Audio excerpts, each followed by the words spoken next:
Assalamualaikum warahmatullahi wabarakatuh. Halo semuanya teman-teman, selamat siang. Selamat datang kembali di channel kesayangan kita, channel Ilo Entry. Dan masih bersama saya Ilo dimanapun teman-teman berada. Semoga teman-teman selalu dalam keadaan sehat walafiat, tanpa kekurangan satu apapun. Amin amin ya robbal alamin. Dan pada kesempatan yang baik ini, saya akan membawakan kisah pendekar tombak matahari. Wow, kisah dari Rana Semita yang makin seru aja dari part ke part ya teman-teman ya. Tapi sebelum kita masuk ke dalam kisahnya, buat teman-teman yang mungkin belum subscribe channel Ilo Entry, bisa diklik dulu tombol subscribe-nya. Jangan lupa lonceng notifikasinya juga dinyalakan agar teman-teman selalu mendapatkan notifikasi dari konten-konten yang akan kami upload selanjutnya. Dan untuk channel Ilo Entry, kami upload setiap hari teman-teman ya, setiap siang jam 12 siang waktu Indonesia bagian Barat. Oke, nggak pakai berlama-lama lagi. Pasti udah nggak sabaran kan untuk masuk ke dalam kisahnya. Kita langsung saja masuk ke dalam kisahnya. Dari halaman belakang rumah Bang Ilo, kita menuju ke Jawa Tengah.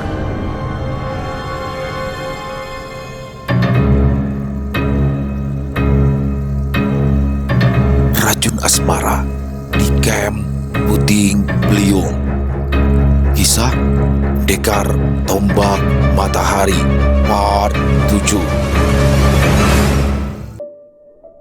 Merasa kondisinya sudah terjepit, akhirnya Surya Yuda hanya bisa pasrah ketika Gendon memaksanya ikut ke barak prajurit Puting Beliung. Tolong pastikan jangan sampai banyak gerak. Semakin banyak dan bagus bergerak, maka racunnya semakin cepat menyebar. Jaga agar Den Bagus juga tetap sadar bagaimanapun caranya. Ya, aku mengerti. Kuda perang bintang melaju dengan cepat, seolah tahu jika tuannya sedang dalam bahaya. Bahkan tanpa kendali dari prajurit di belakang Surya Yuda pun, bintang melaju kencang menuju Camp Puting Beliung. Setelah beberapa waktu berkuda, akhirnya 6 orang itu sampai di barak prajurit Puting Beliung. Gerbang utama dibuka. Seorang prajurit bertanya, "Siapa mereka berdua?" "Putra Panglima Besar Indrawida, Tuan Muda Surya Yuda. Kami bertemu di jalan dan Tuan Muda tidak memiliki tempat untuk beristirahat." Prajurit yang sedang berjaga itu mengangguk faham. Dia hanya pernah melihat Surya Yuda sekali, itu pun dari jarak yang terlalu jauh sehingga dia tidak dapat melihat wajah Surya Yuda dengan jelas.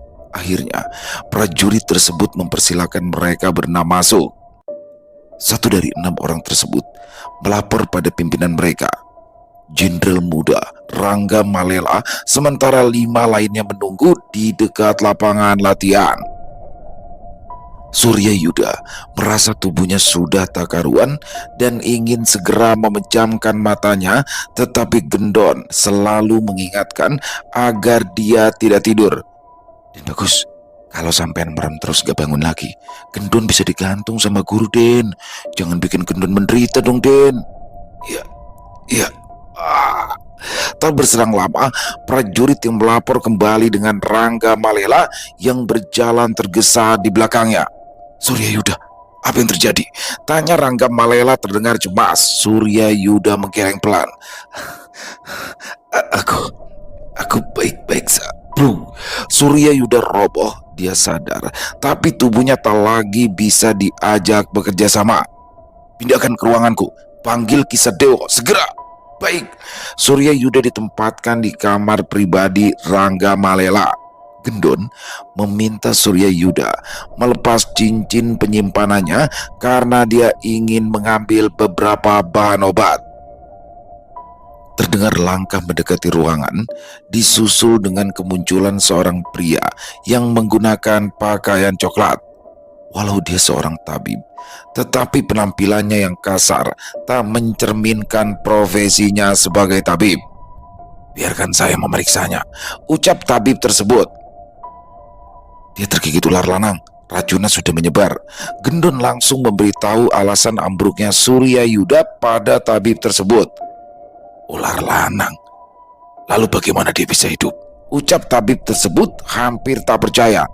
"Ya tentu saja bisa." Rangga Malela yang berdiri di dekat Surya Yuda segera menatap Kisah Dewa tajam. "Kisah Dewa, kenapa kau berkata demikian?" Pria yang dipanggil Kisah Dewa menatap Rangga Malela dengan seksama. "Racun ular lanang begitu ganas. Kecepatan penyebarannya bisa dihitung dalam tarikan nafas, hingga korbannya meregang nyawa. Bisa bertahan selama ini, menandakan keinginan hidup yang luar biasa, atau dia mendapat penanganan awal yang tepat. Rangga Malela melebarkan matanya, terkejut sekaligus takjub. Namun perkataan selanjutnya yang dikeluarkan oleh Ki Sadewo membuatnya terpukul. Aku tidak pernah mengobati orang yang terkena gigitan ular lanang, sehingga tidak tahu bagaimana cara mengobatinya. Setiap korban yang tergigit akan meninggal dengan sangat cepat dan tubuhnya segera membusuk. Apa Ki Sadewo tidak memiliki gambaran sedikit pun tentang ini? Ki Sadewo menggeleng dengan wajah kecewa. Gendon yang masih sibuk mencari bahan-bahan di cincin penyimpanan tiba-tiba menyahut, "Aku punya." Gendon mengeluarkan gulungan jarum perak dan duduk di samping Suryayuda. "Tuan Rangga, aku perlu sedikit bantuan untuk menyiapkan api." Rangga Malela menyuruh pengawalnya untuk membawa sentir. Gendon melepas pakaian Suryayuda dan menggelar gulungan jarum perak di sampingnya. Pemuda itu mengambil sebuah jarum dan membakarnya. "Ki Sadewo, ini bisa menjadi pelajaran untuk Anda. Perhatikan baik-baik." Ki Sadewo mengangguk dan melihat dari jarak yang lebih dekat. Dia melihat Gendon menusuk beberapa titik rawan di dada Suryayuda. Jika metode ini berhasil, racun bisa ditahan sebelum menyerang jantung. Namun jika gagal, maka pembuluh darah bisa pecah dan racun akan langsung membunuhnya. Ini memang berbahaya, tapi lebih baik mati setelah mencoba daripada mati dalam kondisi putus asa. Sejak kapan? Sejak kapan kamu jadi begitu bijak, Non? Liris Suryayuda dirinya masih sadar walau tubuhnya terasa kacau. Sejak tadi, Den Bagus. Kayaknya gara-gara makan ikan tangkapan Den Bagus deh, jadi bisa bikin Gendon pinter deh. Begitu 7 jarum sudah menancap di titik utama Suryayuda, Gendon mengambil kuas dan kertas lalu menulis beberapa nama tanaman. "Tolong carikan tanaman ini." Ki Sadewo membaca itu semua dan mengerutkan keningnya. "Bukankah ini semua tanaman yang berguna untuk meningkatkan vitalitas? Untuk apa semua ini?" "Aduh, jangan banyak tanya deh.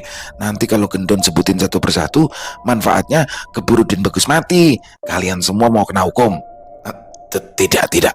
Aku akan menyiapkannya sekarang juga." Ki Sadewo segera meninggalkan ruangan menuju gudang obat, sementara Gendon mengambil sentir dan membakar titik gigitan. Rangga Malela lagi-lagi terkejut dengan apa yang Gendon lakukan. Melihat ekspresi terkejut dari Rangga, Gendon menghela nafas panjang. "Penasaran ya kenapa lukanya dibakar?" Rangga Malela mengangguk. "Ini bukan sesuatu yang orang biasa bisa tahu. Untungnya Gendon punya guru super pinter, jadi Gendon juga ketularan pinter. Nah, bisa ular itu terbentuk sama kandungan yang sama dengan apa yang ada di dalam telur dan daging. Menurut pengamatan yang sudah dilakukan guru Gendon ya, khasiat yang ada di dalam telur akan rusak jika dimasak terlalu lama karena panas. Nah, hawa panas itu bisa merusak khasiatnya. Ternyata hal ini juga berlaku ke bisa ular. Kalau bekas gigitan dibakar atau disiram air panas, itu akan bikin racun di bagian yang terkena panas berhenti menyebar." "Apa dengan cara ini bisa sembuh?" "Ya kalau cuma begini aja bisa sembuh, orang gak ada yang bakal mati dong digigit ular lanang. Begitu aja kok on." Rangga Malela ingin marah, tetapi apa yang dikatakan Gendon ada benarnya. Kenapa hal sederhana seperti ini tidak bisa ia pikirkan? Namun Rangga tidak ingin tampak bodoh dan berusaha bergila. "Gendon, aku adalah seorang prajurit. Tugasku di medan perang dan menjaga keamanan perbatasan. Hal-hal seperti ini harus tabib yang mempelajarinya." Nah ini yang malah lebih sinting. Yang Gendon tahu, prajurit itu kan patroli juga di hutan. Nah, kalau tiba-tiba kena patok ular gimana coba? Mau nunggu tabib? Ya keburu mati orangnya. Gak peduli tabib, prajurit ataupun warga biasa, ilmu-ilmu seperti ini harus tahu juga dong. Mendengar ucapan Gendon, ingin rasanya dia meremas mulut pemuda itu, namun Rangga Malela menahannya karena Gendon adalah satu-satunya orang yang mungkin bisa mengobati Suryayuda. Tak berselang lama, Kisah Dewa membawa semua obat-obatan itu di dalam kotak kayu yang besar. Gendon segera mengeluarkan peralatan dari dalam cincin penyimpanan dan meracik beberapa macam ramuan. Ketika melihat kemampuan meracik obat dari Gendon, Kisah Dewa merasa terpana. Ini adalah pertama kalinya dia melihat seseorang yang membuat herbal seperti sedang menyeduh teh. Setiap kali Gendon mengambil sesuatu, dia tidak akan mengulanginya. Artinya, takaran itu sudah sesuai dengan resep yang dibutuhkan. Entah pemuda ini sangat jenius atau memang sudah berlatih terus-menerus. Namun yang pasti, entah itu poin pertama atau kedua, latar belakang pemuda itu pastinya luar biasa. Gendon sudah membuat beberapa ramuan pengencer darah, penguat syaraf, penambah kesadaran, dan beberapa lainnya.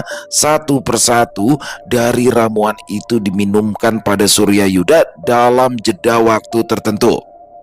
Tidak ada yang berani bertanya kenapa atau ramuan apa, karena mereka tahu jika ini adalah waktu yang sangat genting bagi Suryayuda.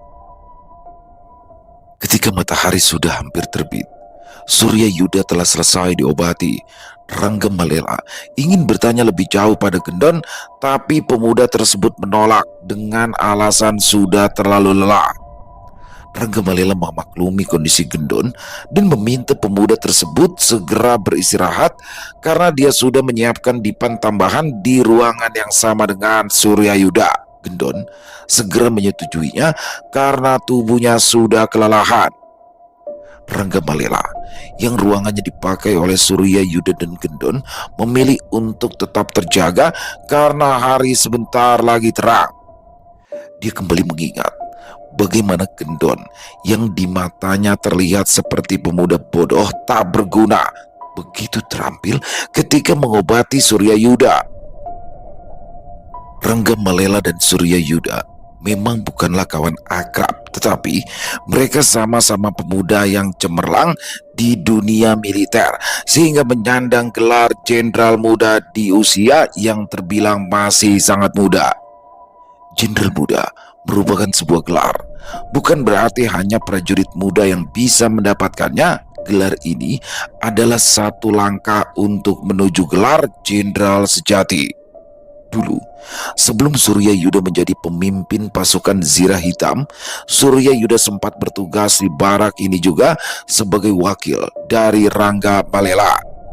Suryayuda adalah wakil komandan pasukan Puting Beliung. Namun, karena Pangeran Abimanyu meminta pengawalnya bukan berasal dari generasi tua, maka Paduka Raja Wirya Semita menugaskan Suryayuda dan puluhan generasi muda berbakat menjadi pengawal pribadi pangeran. Mengingat jumlah pasukan Zirah Hitam yang tak terlalu banyak, malah kehilangan selusin pasukan baru-baru ini, Rangga Malela menghela nafas pelan. Jika saja tidak ada yang pergi ke alas pejagalan, mungkin selusin pasukan prajurit Zirah Hitam yang gugur masih hidup dan berkumpul bersama kawan-kawannya. Sayang sekali, putra mahkota begitu ceroboh, menyebabkan 12 pemuda berbakat itu mati. Rangga Malela berhenti mengeluh dan keluar dari tempat tinggalnya. Dia melihat seekor kuda perang yang tangguh ditambatkan di halaman kediamannya.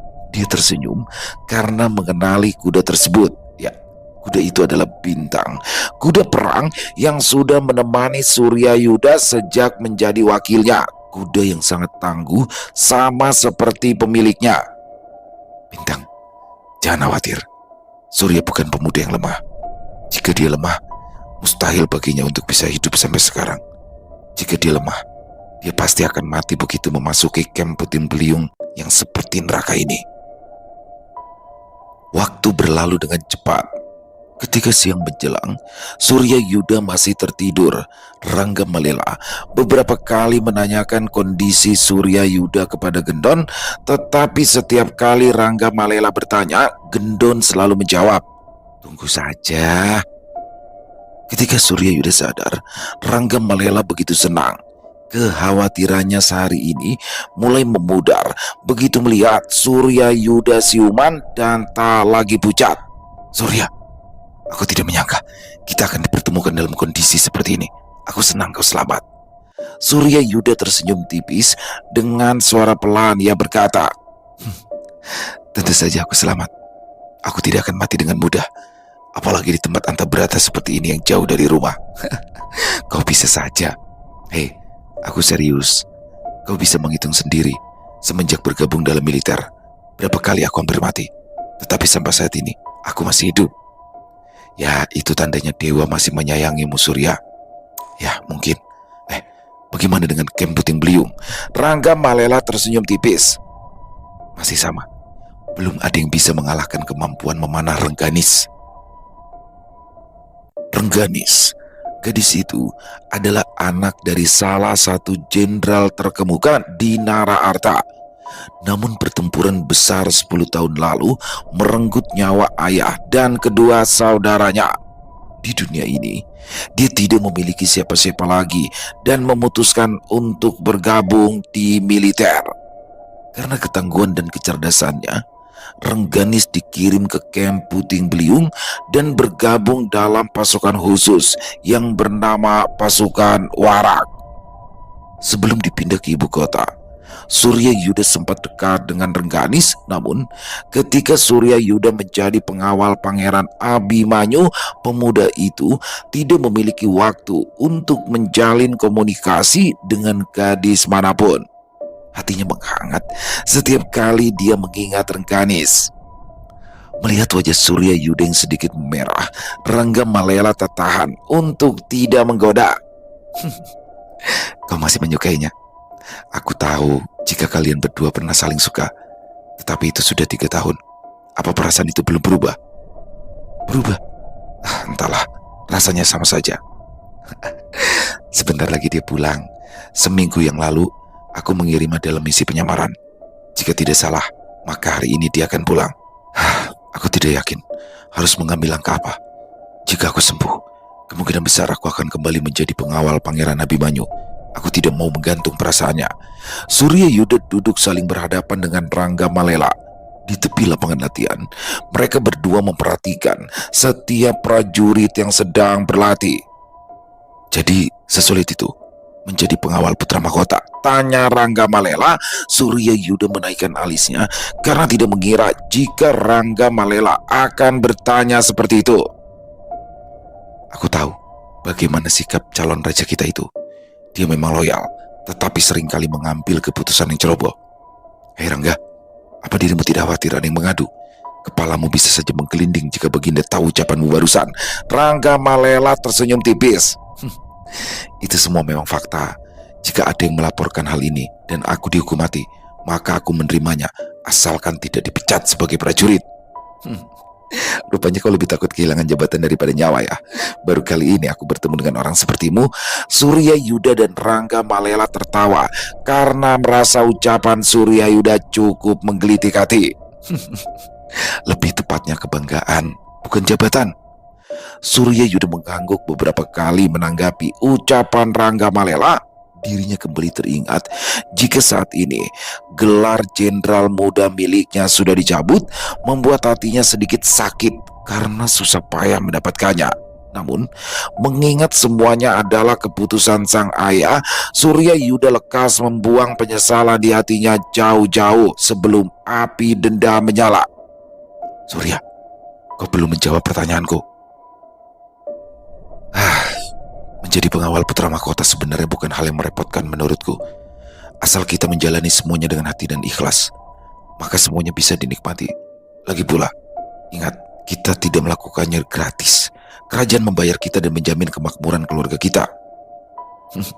"Surya Yuda, tidak semua orang memiliki pikiran seperti dirimu. Namun aku bangga karena kau masih Surya Yuda yang dulu, brilian dan cemerlang." Kau juga masih sama seperti dulu, Rangga. Surya Yuda memperhatikan langit yang mulai berwarna jingga. Tak terasa hari menjelang malam. Rangga, kita teruskan percakapan di dalam. Rangga Malela mengangguk. Kau duluan saja. Aku harus menyelesaikan beberapa lagi. Kau pasti repot karena kedatanganku ya. Beberapa pekerjaanmu menjadi tertunda. Bagaimana jika aku membantumu? Apa kau sudah merasa lebih baik? Aku tidak mau membuatmu kembali sakit. Surya Yuda mengangguk. Aku sudah merasa jauh lebih baik saat ini. Jangan menolakku, aku mohon. Baik, kau boleh ikut. Surya Yuda tersenyum senang karena diperbolehkan membantu Rangga Malela. Sejujurnya, apa yang mereka berdua lakukan bukanlah hal yang diperbolehkan. Mengikut sertakan warga sipil dalam urusan militer bukanlah sesuatu yang diizinkan dalam tata militer kerajaan Naraarta. Namun, dengan identitas Surya Yuda sebagai anak dari panglima tertinggi membuatnya bisa mematahkan beberapa aturan. Rangga Malela mengajak Surya Yuda untuk pergi ke gudang senjata dan memeriksa pasokan senjata yang baru saja mereka terima.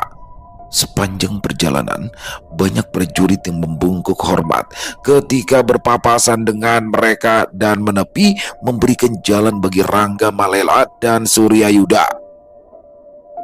Tak berselang lama, mereka telah sampai di sebuah ruangan yang dijaga ketat oleh selusin prajurit.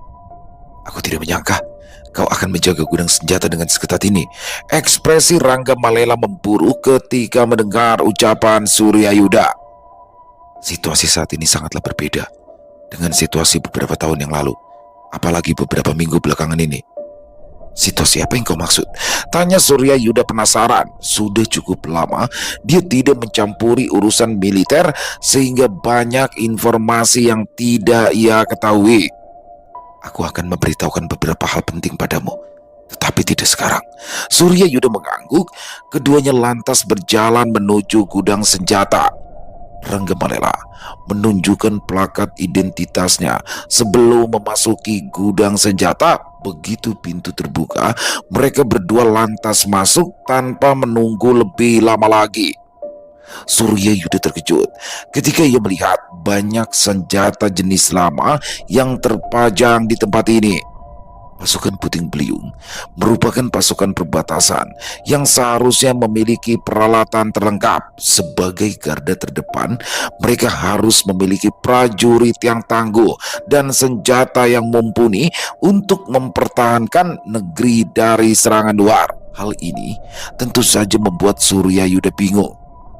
Kenapa pasukan Puting Beliung belum mendapat senjata terbaru? Rangga Malela mengembuskan nafasnya berat. Surya, mungkin kau belum tahu, tetapi semenjak kepergianmu dari kamp Puting Beliung, semuanya berubah. Kami tidak lagi didukung dengan senjata yang baik. Kenapa kalian tidak mengajukan bantuan? Tentu saja sudah, tetapi hingga saat ini hanya senjata kuno yang mulai usang saja yang mereka kirim. Aku berniat pergi ke ibu kota, akan tetapi situasi tidak memungkinkan untuk aku pergi. Surya Yuda mengerutkan keningnya. Dia merasa jika tempat ini menjadi lebih tenang dari sebelumnya, tidak ada laporan penyerangan atau penyusupan yang dilakukan oleh musuh seperti yang dulu sering terjadi. Bukankah saat ini situasi sedang kondusif? Kenapa kau tidak pergi ke ibu kota? Jika perjalanan lancar, dalam 20 hari kau sudah bisa kembali ke tempat ini. Justru karena hal itu aku tidak bisa pergi. Apa kau tidak merasa jika ini situasi yang terlalu tenang? Surya Yuda terdiam. Dia tampak berpikir keras. Sepertinya terlalu lama mengawal sang pangeran membuat instingnya tumbul. Ya, kau benar. Ini sesuatu yang aneh. Situasi yang terlalu tenang justru sangat membahayakan. Bagi serigala yang mengintai domba, pihak lawan pasti sedang memperhatikan. Surya Yuda mengusap dagunya. Lantas kenapa kau belum melaporkan hal ini kepada pusat? Sejauh ini aku tidak mendengar ayah membicarakan perbatasan. Jadi, hal ini pasti belum dilaporkan, kan? Rangga Malela menghembuskan nafas pelan. Ia tampak tak berdaya dengan keadaan. Aku tidak memiliki bukti. Bagaimana mungkin aku memberi laporan kepada pusat jika pasukan lawan sedang menyusun strategi untuk menyerang, sementara kondisi di tempat ini sebegitu tenang? Aku akan mengirim surat kepada ayah. Aku akan meminta ayah mengirim mata-mata untuk mengawasi keadaan di kawasan musuh. Terima kasih Surya. Jika musuh tidak berniat jahat, maka itu adalah keberuntungan. Tetapi jika diam-diam musuh sedang menyusun strategi, maka kami akan dalam kesulitan. Itu tidak akan terjadi. Pasukan Puting Beliung merupakan pasukan terkuat yang pernah aku lihat. Seburuk apapun persenjataan mereka, mereka akan tetap menjadi yang terbaik. Rangga Malela dan Surya Yuda memeriksa senjata yang tertata rapi di tempat itu. Sebagian besar masih tersimpan di dalam peti kemas. Hal ini rutin dilakukan oleh Rangga Malela dan beberapa orang perwira untuk berjaga-jaga jika suatu saat nanti pasukan musuh akan menyerang secara mendadak. Waktu satu dupa sudah berlalu, Rangga Malela dan Surya Yuda meninggalkan gudang senjata. Biasanya, Rangga Malela selalu makan bersama dengan para prajuritnya, namun setelah beberapa lama tidak berjumpa dengan sahabat lamanya, Rangga berniat membuat jamuan sederhana untuk sahabatnya itu. 10 orang perwira tinggi di bawah pimpinan Rangga Malela ikut bergabung dalam jamuan kali ini. Surya Yuda datang bersama Gendon yang sangat suka mengikuti tuan mudanya itu. Wah, makan enak ini. Gendon, jaga sikap. Jangan membuatku malu. Surya, tidak perlu sekaku itu. Sudah, biarkan Gendon melakukan apa yang dia suka. Rangga, kau tidak tahu saja bagaimana kelakuan dia.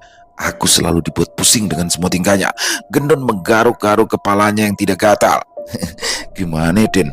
Gendon kan kadang suka kelupaan. Maaf ya, besok-besok Gendon ulangi lagi deh. Surya Yuda hanya bisa berdecak pelan ketika Gendon sudah membuka mulut. Apa yang keluar dari mulut pemuda bertubuh gempal itu selalu saja mengejutkannya. Jamuan makan berlangsung hingga larut malam. Mereka berpesta arak dan kambing bakar sebagai kudapan. Surya, cobalah arak ini. Ini adalah arak terbaik yang pernah aku minum, ucap Rangga Malela yang wajahnya mulai memerah karena mabuk. Surya Yuda menerima guci arak tersebut dan meneguknya dalam satu tegukan besar. Keningnya berkerut saat tidak merasakan perbedaan apapun dengan arak yang biasa dia minum. Rangga, kau pasti bercanda. Aku tidak merasakan perbedaan apapun. Tentu saja kau tidak akan bisa merasakannya. Yang kumaksudkan terenak itu bukanlah rasanya, tetapi suasana dan momentumnya. Kau ingat kapan terakhir kali kita minum? Surya Yuda mengangguk. Ya, itu sudah lama sekali. Dan bagus, jangan minum arak banyak-banyak. Kenapa? Apa kau takut tidak kebagian? Bukan begitu Den, kondisi Den Bagus kan sedang tidak fit. Jangan sampai nanti malah jadi sakit gara-gara kebanyakan minum arak. Aku tidak peduli. Dia terus meneguk cawan demi cawan hingga wajahnya memerah. Waktu sudah lewat dari tengah malam. Jamuan makan juga sudah berakhir. Para perwira militer tersebut pulang dalam keadaan mabuk berat, yang mana seharusnya hal ini tidak dilakukan. Well adalah, Dan Bagus kalau udah minum ternyata lupa diri juga, keluh Gendon yang sedang memapas Surya Yuda menuju kamarnya. Niat awal pemuda itu ikut ke dalam jamuan adalah untuk minum arak sepuasnya, tetapi Surya Yuda yang tidak berhenti minum membuatnya harus mengalah dan tetap sadar. Pagi itu, Surya Yuda merasakan kepalanya sedikit pusing, namun keramaian di luar kamarnya membuat Surya Yuda terbangun. Gendon melangkah dengan tergesa dengan wajah khawatir. Den, Bagus, gaswat Den. Ada apa Gendon? Rengganis, itu Rengganis. Seketika mata Surya Yuda terbuka lebar. Itu Rengganis sekarat Den. Apa? Sekarat? Gendon mengangguk. Surya Yuda segera bangkit. Rasa pusing di kepalanya langsung hilang sepenuhnya. Dia berjingkat dan segera keluar dari kamar. Di lapangan pelatihan, Surya Yuda melihat kerumunan para prajurit. Ada beberapa prajurit wanita yang menggunakan pakaian penyamaran di sana. Dia bergegas untuk melihat pusat dari kerumunan tersebut, dan ketika dia melihatnya, Surya Yuda begitu terkejut. Rengganis terkapar dengan dada yang berdarah. Surya Yuda segera membelah kerumunan dan menggenggam tangan Rengganis. Rengganis, Apa yang terjadi?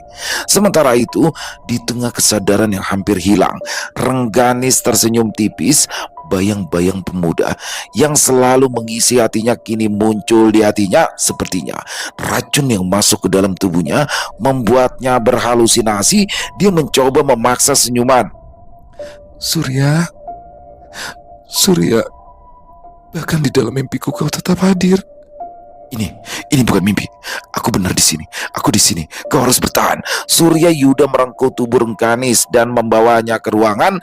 Kekhawatiran segera memenuhi hatinya. Rasa takut akan kehilangan menyeruak ke dalam jiwanya. Gendon, siapkan pengobatan. Siap dan bagus. Surya Yuda segera membaringkan tubuh Rengganis di atas ranjang. Wajah gadis itu semakin pucat dan keringat dingin yang membanjiri wajahnya. Terdapat titik darah di bagian dada gadis itu, tetapi Surya Yuda tidak berani menyentuhnya. Dan bagus, permisi dong, Gendon mau periksa dulu. Gendon segera memeriksa kondisi Rengganis. Alisnya berkerut ketika menyadari jika kondisi Rengganis tidak sederhana.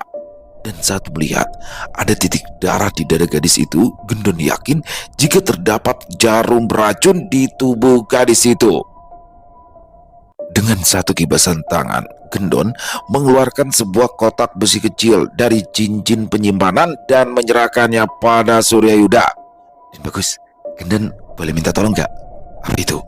Gendon menunjuk dada Rengganis. Ini kayaknya ada jarum beracun di dalam dadanya. Lalu apa yang harus kita lakukan? Ya kita harus keluarin, Den. Nih, Gendon punya besi berani. Den bagus yang ambil jarumnya ya. Gendon mau bikin ramuan dulu. Bisa nggak? Baik, serahkan saja padaku. Gendon segera pergi meninggalkan ruangan tersebut dan menutup pintu. Ranggawalela menyerahkan pengobatan Rengganis kepada Gendon. Setelah mengetahui kemampuan pemuda itu dan latar belakangnya sebagai murid salah satu tabib terbaik di tanah Majapura, tidak ada keraguan lagi di hati Ranggawalela. Sementara Surya Yuda segera merengkuh tubuh Rengganis dan membuka ikatan pakaiannya. Di dada bagian kanan terdapat satu titik hitam keunguan yang tidak lagi mengeluarkan darah. Diletakkannya besi berani itu di bagian yang terluka, tetapi tidak ada jarum atau benda lain yang keluar. Kenapa tidak bisa keluar? Dia mengerutkan keningnya, mencoba mencari penyebab dari masalah ini. Ia mengamati bagian yang terluka dan tampak seperti bekas luka bakar. Setelah berpikir sejenak, dia akhirnya mengerti penyebab mengapa jarum tersebut tidak bisa keluar. Kemungkinan besar jarum tersebut dilumuri racun dengan sifat panas, dan hal itu menyebabkan jarum yang menempel di daging. Jika tidak segera dikeluarkan, maka jarum ini bisa bergerak ke arah jantung. Aku harus segera mengeluarkannya. Surya Yuda menarik nafas panjang. Ini adalah keputusan yang sulit untuknya. Rengganis, maafkan aku. Dia menghisap jarum tersebut menggunakan mulutnya sendiri sekuat tenaga. Dia menghisap dada Rengganis karena hanya ini satu-satunya cara yang bisa dilakukan. Jika saja dia memiliki tenaga dalam, dia cukup mendorong keluar jarum tersebut. Namun karena keterbatasannya, dia harus melakukan hal ini. Maafkan aku Rengganis. Setelah beberapa waktu berjuang menyedot jarum tersebut, akhirnya Surya Yuda merasakan sesuatu yang tajam menyentuh ujung lidahnya. Belum sempat dia menarik mulutnya, pintu ruangan terbuka.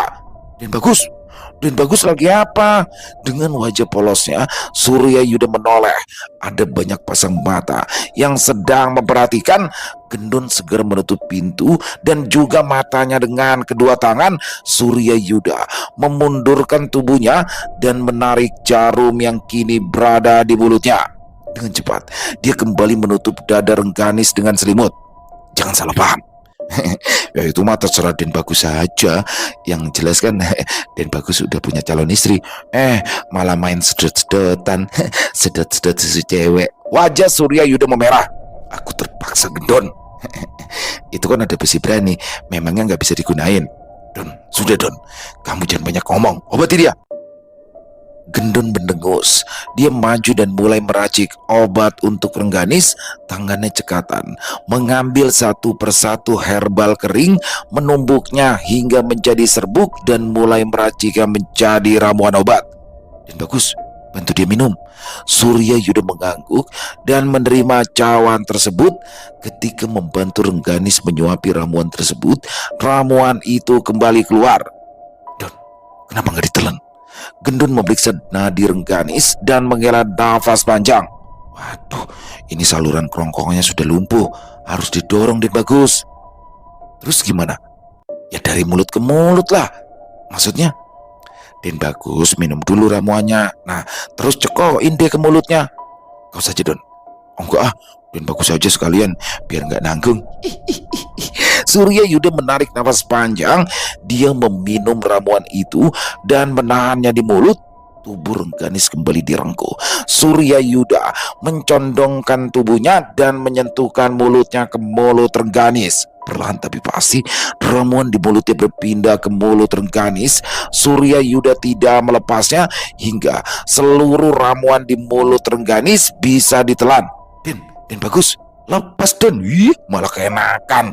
Surya Yuda memundurkan tubuhnya dan merebahkan tubuh Rengganis di atas ranjang. Ketika malam menjelang, Rengganis membuka matanya. Ketika melihat Surya Yuda duduk di sampingnya, dia hampir tak percaya. Apa aku bermimpi? Surya Yuda menggeleng. Dia berpindah dan duduk tepat di sebelah Rengganis. Gadis itu berusaha duduk. Surya Yuda membantunya. Kau di sini? Surya Yuda kembali mengangguk tanpa basa-basi. Rengganis menghambur ke dalam pelukan Surya Yuda. Aku dengar kau terluka parah. Bagaimana dengan dirimu sekarang? Aku baik-baik saja. Jangan khawatir. Tidak apa-apa. Sekarang fokuslah pada kesembuhanmu. Surya Yuda bisa merasakan jika gadis itu menangis dalam pelukannya, dia membiarkan gadis itu melepaskan emosinya. Entah berapa lama Rengganis memundurkan tubuhnya. Surya, aku tahu ini agak konyol, tapi biarkan aku mengatakan sesuatu. Katakanlah Rengganis. Aku mencintaimu, Surya. Aku berusaha melupakanmu, tetapi semakin aku berusaha, rasanya semakin sulit. Sekarang kau sudah keluar dari militer, biarkan aku mengikutimu. Aku tidak ingin berpisah lagi denganmu. Surya Yuda tertegun. Dia tidak menyangka jika Rengganis akan selugas itu dalam menyatakan perasaannya. Dia tidak keberatan menerimanya, tetapi sudah ada Ayuningrum di sisinya. Rengganis, aku bukan tidak mau menerimamu. Namun aku sudah memiliki seorang wanita, meski belum dalam ikatan pernikahan. Rengganis tertunduk. Dia tidak mungkin merebut Surya Yuda. Sebagai wanita, dia tidak akan pernah merebut pria dari wanita lain. Tapi kenapa harus merebut? Kenapa tidak menikmatinya bersama? Dia tersenyum dan menatap Surya Yuda. Surya, aku tidak masalah jika harus berbagi. Seminggu telah berlalu. Racun ular lanang di tubuh Surya Yuda sudah keluar sepenuhnya. Luka-luka di tubuh pemuda itu juga sudah pulih. Hari itu, Surya Yuda memutuskan untuk kembali melanjutkan perjalanan untuk menuju kerajaan Jalu Pangguro. Rengganis memutuskan untuk keluar dari kamp Puting Beliung, apalagi setelah dia tahu mengenai apa yang Surya Yuda lakukan padanya ketika mengeluarkan jarum beracun.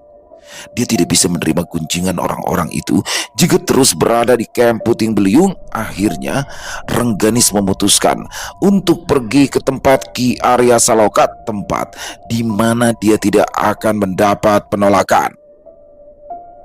Sementara itu, Surya Yuda melakukan perjalanan menuju kerajaan Jalu Pangguro.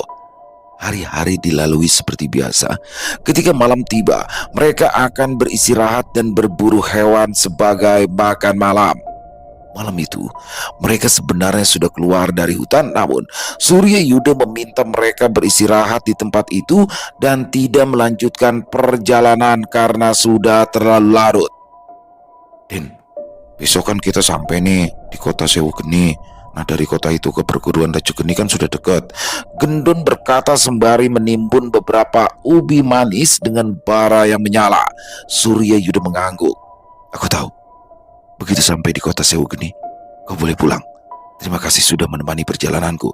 Gendon terlihat sedih saat mendengar ucapan Surya Yuda. Den, Gendon, kau boleh ikut Den Bagus masuk perguruan. Gendon, jika kau ikut denganku, maka siapa yang akan menemani Eyang? Surya Yuda memelototkan matanya. Jangan mengada-ngada, pulang dan kembali belajar untuk menjadi penerus Eyang. Gendon terdiam. Setelah beberapa waktu dia mengikuti Surya Yuda, dia tidak ingin berpisah dengan pemuda itu. Untuk masalah Ki Arya Saloka, pria tua itu pasti memahaminya dan mengizinkannya tetap mengikuti Surya Yuda. Kalau begitu Den Bagus masuk ke Padepokan Ragageni, Gendon bakalan balik ke Ki Arya dan minta restu sama beliau. Gimana? Kalau seperti itu, ya aku serahkan semuanya padamu. Gendon tersenyum lebar, kedua tangannya membentang, berniat memeluk Surya Yuda saking senangnya. Hei, apa yang ingin kau lakukan? Tanya Surya Yuda setengah berteriak saat melihat Gendon hampir memeluknya. Maaf Den Bagus, Gendon cuma kelewat senang. Menghembuskan nafas pelan, Surya Yuda lantas memalingkan wajahnya dan memperhatikan ikan bakar yang hampir matang. Keduanya makan dengan lahap, menghabiskan seluruh perbekalan yang mereka bawa. Bahkan ubi manis yang baru saja matang juga tidak luput dari sambaran mereka. Mereka tidak khawatir akan kekurangan makanan karena kota tujuan sudah dekat. Asalkan memiliki uang, maka semuanya bisa mereka lakukan. Dan bagus, Gendon tidur dulu yo. Gendon menggelar 3 lembar daun talas dan menjadikannya alas tidur. Sementara Surya Yuda, pemuda itu masih terjaga. Dia masih memikirkan tentang kondisi memprihatinkan Kem Puting Beliung. Selain itu, bayangan-bayangan berbagai macam rencana jahat yang mungkin bisa digunakan oleh prajurit musuh juga terus berputar di kepalanya, membuat pemuda itu semakin gelisah. Ini sudah hampir 10 hari. Semoga saja ayah sudah membaca surat yang aku kirimkan.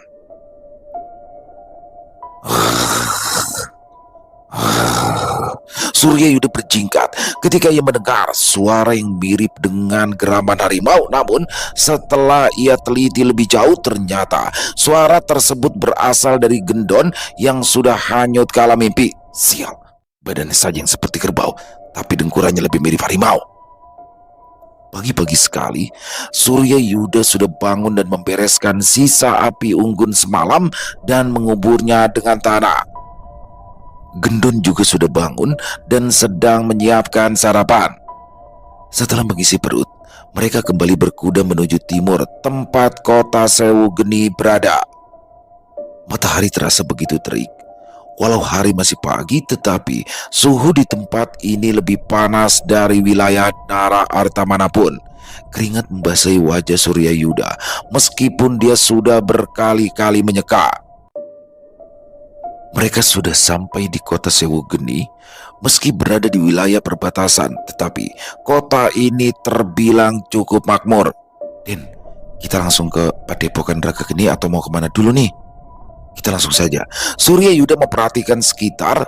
Tidak ada yang tampak mencurigakan sehingga dia memutuskan untuk langsung menuju Padepokan Ragageni yang berada di puncak Gunung Agni.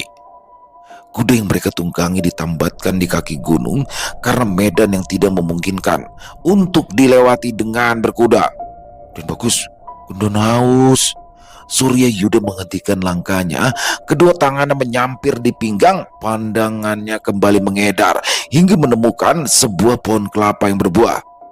Itu ada pohon kelapa, panjatlah. Tapi Gendon gak bisa manjat, Den. Surya Yuda mendengus. Omong kosong apa yang kau ucapkan? Aku masih ingat betul bagaimana kau membawakanku kelapa hijau saat aku tergigit ular. Gendon tersipu malu dan menggaruk kepalanya yang tidak gatal. Ternyata Den Bagus masih ingat. Gendon jadi malu deh. Petik secukupnya, aku tunggu di sini. Gendon mengangguk dan berjalan menuju pohon kelapa yang berbuah. Saat Gendon baru saja memijakan kaki di tatar pohon kelapa itu, seseorang memekik ke arahnya. Siapa di sana? Gendon langsung menurunkan kakinya dan berbalik untuk melihat orang yang berteriak ke arahnya. Saya Gendon, pengawal Tuan Muda Surya, cucu dari Ki Arya Saloka. Tamu penting rupanya. Dari balik semak-semak muncul seorang pemuda bertubuh jangkung dengan kumis tipis di wajahnya, kulitnya sawo matang dan matanya yang berwarna sedikit coklat menarik perhatian Gendon dan Suryayuda. Saya Jenggala, murid Padepokan Raga Geni. Saudari Jenggala, saya Suryayuda. Jenggala mengangguk ramah. Jadi, saudara adalah cucu dari Ki Arya Saloka. Suryayuda mengangguk. Benar, saya adalah cucu dari Ki Arya. Ya, aku sudah mendengar kehebatan dari Ki Arya semenjak aku kecil dan menghormatinya seperti menghormati guruku sendiri. Senang bisa bertemu dengan salah satu keturunannya. Saudari Jenggala, jangan menganggapku terlalu tinggi. Aku bukanlah siapa-siapa tanpa orang tua dan eyangku. Jenggala tersenyum mendengar ucapan Suryayuda yang terdengar tulus. Dia lantas menanyakan perihal kedatangan pemuda itu ke tempat ini. Aku mengikuti nasihat dari Ki Arya untuk masuk ke Padepokan Raga Geni. Jika berkenan, apa saudari Jenggala mau mengantarkanku menemui Mahaguru? Tentu saja. Jenggala mengajak Suryayuda serta Gendon untuk naik ke puncak gunung tempat padepokan itu berdiri. Gendon yang tidak bisa menikmati air kelapa menjadi cemberut karenanya. Jenggala bisa dengan mudah menebak pikiran Gendon dan berkata, sebelum kita tiba di padepokan, ada mata air yang biasa digunakan untuk minum. Jika kalian haus, kita bisa mampir untuk minum. Senyuman Gendon mereka seketika, namun mendengar jawaban Suryayuda, pemuda itu hanya bisa memonyongkan bibir. Tidak perlu, kita harus sampai secepat mungkin. Dan bagus teko sama Gendon. Gendon haus. Tawa Suryayuda pecah. Baiklah, saudari Jenggala, tolong antar aku ke mata air itu. Aku tidak ingin menggendongnya jika dia sampai pingsan di jalan karena kehausan. Selesai. Wow, luar biasa kisah pendekar tombak matahari, kisah Suryayuda. Dan dalam episode kali ini, saya makin suka aja nih sama tokohnya Gendon. Waduh, ini Gendon makin menarik aja. Jadi digambarkannya kan Gendon ini gemuk, ya kan, ngeselin, tapi ternyata dia jago dalam hal pengobatan. Bahkan tabib senior aja kagum tuh melihat tingkah lakunya Gendon ketika dia sedang mengobati Suryayuda. Tapi ketika tabibnya tahu, ternyata dia muridnya Arya Saloka. Ki Arya Saloka ini adalah salah satu tabib terhebat di dataran tanah Jawa saat itu. Jadi ya, pantas muridnya, ya kan. Jadi walaupun dia masih muda si Gendon, tapi gitu tuh, naker-naker obatnya nggak pakai diulangin lagi, kayak udah biasa banget ya. Dan di sini kayak nggak rela nih kalau sampai Gendon berpisah begitu aja. Gendon masih pengen ikut terus nih sama Suryayuda, tapi Suryayudanya nggak mau. Dan kalau saya sih berharap Gendon ikut ya, masuk ke dalam perguruan itu, padepokan itu, dan semoga aja nih Gendon masih terus ikut berdampingan dengan Suryayuda. Dan buat teman-teman jangan sampai ketinggalan besok untuk part besok ya, untuk part ke-8 berarti ya. Dan sekali lagi untuk Rana Semita, terima kasih atas kisahnya yang luar biasa. Dan semoga kisah barusan bisa menghibur teman-teman semua ya, para pecinta penikmat horor misteri. Lebih khususnya lagi kepada para subscriber dari channel Ilo Entry. Buat yang punya komentar lain silahkan bisa menuliskan di dalam kolom komentar, ataupun hanya sekedar saling menyapa. Insya Allah kami akan menjawab satu persatu. Buat teman-teman yang suka dengan videonya bisa diklik tombol like-nya, tombol jempolnya, boleh juga dibantu di-share ya link videonya ini ke teman-temannya yang lain agar juga ikut merasa terhibur. Di akhir kata, saya Ilo mengucapkan permohonan maaf apabila mungkin dalam pembawaan kisahnya barusan ada kata-kata saya yang salah ataupun ada kata-kata saya mungkin yang kurang berkenan. Saya mohon dibukakan pintu maaf yang seluas-luasnya. Sampai berjumpa lagi di konten-konten kami selanjutnya. Masih bersama saya Ilo di channel Ilo Entry. Salam sehat sukses selalu untuk kita semua. Wassalamualaikum warahmatullahi wabarakatuh.